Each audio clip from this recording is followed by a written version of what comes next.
নগাঁৱৰ ইউটিউবাৰ সাংবাদিকৰ অবৈধ কাৰখানা সিল কৰিলে প্ৰশাসনে। নগাঁৱৰ প্লাবিতা হাজৰিকা নামৰ এগৰাকী মহিলাৰ অবৈধ কাৰখানা সিল কৰিলে প্ৰশাসনে। খাদ্য ৰাজহুৱা বিতৰণ আৰু গ্ৰাহক পৰিক্ৰমা বিভাগৰ অন্তৰ্গত বৈধ পৰিমাণ বিজ্ঞানৰ নিয়ন্ত্ৰক নগাঁও জিলাৰ শাখাই আৰম্ভ কৰা পৰিদৰ্শন কাৰ্যসূচীৰ অংশস্বৰূপে বুধবাৰে ৰাজহুৱা অভিযোগৰ ভিত্তিত জিলাখনৰ ওপৰত ডিমৰুগুৰিৰ নিবাসী প্লাবিতা হাজৰিকাৰ বাসগৃহতে থকা কাৰখানাটো সিল কৰি দিয়া হয়।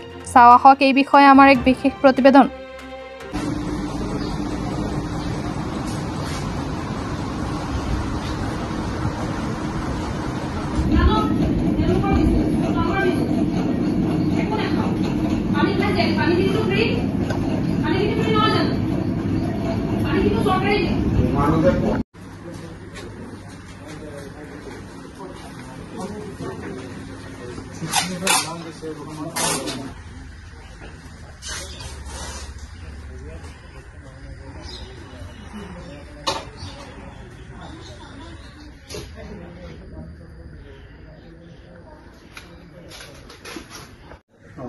এইটো বন্ধ কৰি দিলে নহব নহয়।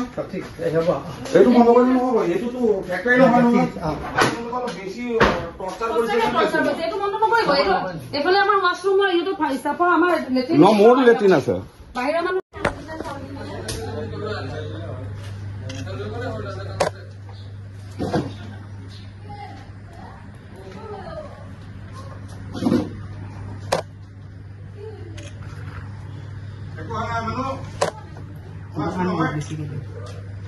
I don't know.